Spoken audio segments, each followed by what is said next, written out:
everyone, welcome back to the Hangout with Abby Kimani. So it's the one and only Ask Abby, where I answer 5 questions per episode from this bowl. If you're wondering, no, I've never seen these questions before. This is my first time reading them, so it just makes it more fun.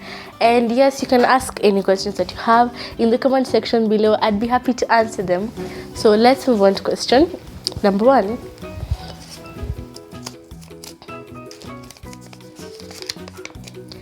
Hey Abby, should more schools be open in the country?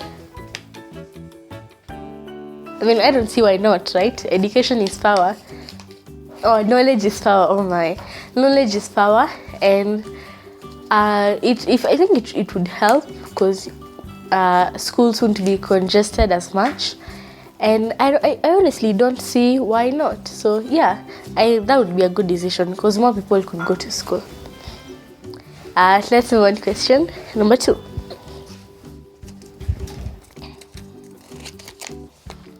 Hi Abby, how do I become better at concentrating?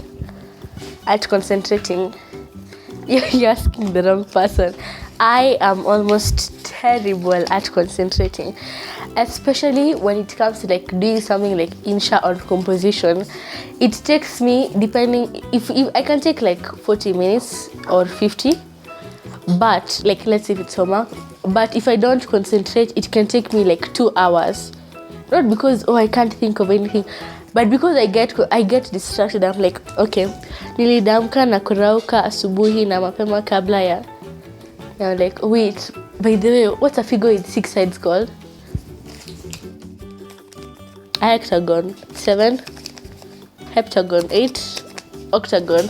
Then I get distracted. Then I see a message from my friend. I'm like, oh, hi, do you remember this? I'm like, oh my god, that's so funny. Then for 30 minutes passed, I haven't even finished that sentence I started. So I'm not good at concentrating, but I'd say is to remove any distractors from you. Usually when I'm doing my homework, unless it's maths, I have my phone away. And if it's something like composition, I'll have just to search how do you say this, that, or a proverb for this. But otherwise, I'll keep my phone away or I'll listen to music. But otherwise, I'll tell myself, no using the phone, no thinking of this, that, no food. Just do the homework and then you'll go and do everything else later. So just put the distractions away and tell yourself, no, I cannot go away from this. I'm finishing this. So you want to give me? Oh. No, mom was offering me food. Let's move to question number 3.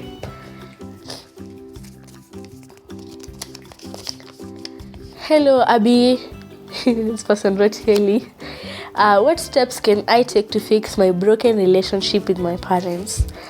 So I don't know why or what the reason is as to why your relationship with your parents is broken, but the first step is to apologize for whatever it is, especially if you're in the wrong but you're just too stubborn to admit it. The first step is to apologize and say hey, you guys, I'm sorry I did this, and accept your mistake. Don't justify your mistake. Don't say I did it because this and that, or okay, but I would have if this and that. Just say I accept I did this, it was wrong, I'm sorry. Another thing is that if it's not your fault and maybe you feel your parents are distant, try to go closer to them, buy them gifts, tell them you love them, spend time with them. Just try to go closer to them. But I'm sorry that's happening to anyone, and it must be a really sad thing, And also another thing you can do is you pray to God. Pray that God will help you as you try to restore your relationship. Pray that God will help them come around, that you'll be able to spend time with them, and that they can be the good parental figures in your life, stable parental figures. Yeah, prayer works. Let's move on to question number 4.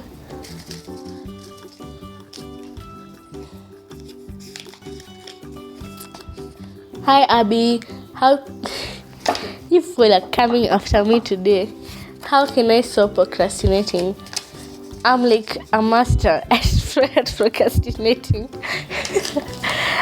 I can be a professional procrastinator, but at the same time I can concentrate. But procrastinating, I can. So I actually made a video on this, this one over here. And one thing is, eat the biggest frog first. Start with the biggest. Let's say if there's something that you want to do, right, but like you don't want to do it, it's just bored, like just encourage yourself, and set maybe a time limit and a reward. Tell yourself, if I do this, then I'll eat the yogurt in the fridge. Then you see, at least there's something to motivate you to do it. And there are more tips in that other video, so you can go check it out. And finally, today's final question number 5.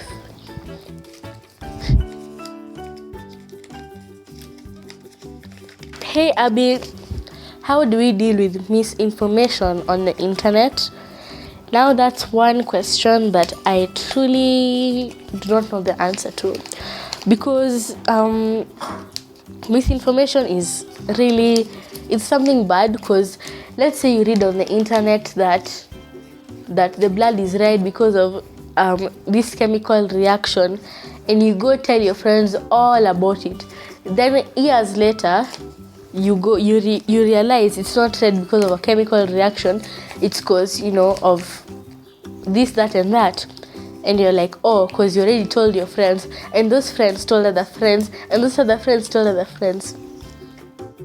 So misinformation is just like, by the way, do you know that the thing about the tongue having different taste zones, at this part, this diagram over here, it's false. It's a myth. And this teacher of mine, he was like, it's not a myth, that. I hope he's watching this video. Teacher, it's a myth. Here is a proof. Yes, it's a myth. It's not true. You see, that's a common case of misconception, because he was so sure, the teacher, if you watch this video, he was so sure that it was a myth, that he was so sure that it was true, because that's what he was taught, and that's what he grew up knowing. So me telling him that it's false, it's almost impossible to believe, because that's what he has grown up knowing. It's like if someone tells you it's safe to put your hand on a running chainsaw, you won't believe them, and you will never do it. Why? Because you've grown up knowing that chainsaws are dangerous. By the way, please don't do that. It's not safe. So it's just like that, and I don't know how to solve it. And the only thing I can say is, once you realize something that people think is true is not, the best thing to do is to spread awareness. Like right now, I'm spreading awareness. The tongue does not have different taste zones, okay? Now you know. And the reason why I'm quoting my teachers is because I'm in good books with them. Right, teacher? You won't mention this to anyone, right? But that is it for today's video. I hope you enjoyed, and if you did, please feel free to leave a like and to also subscribe. But for now, I'll see you guys next time. Bye.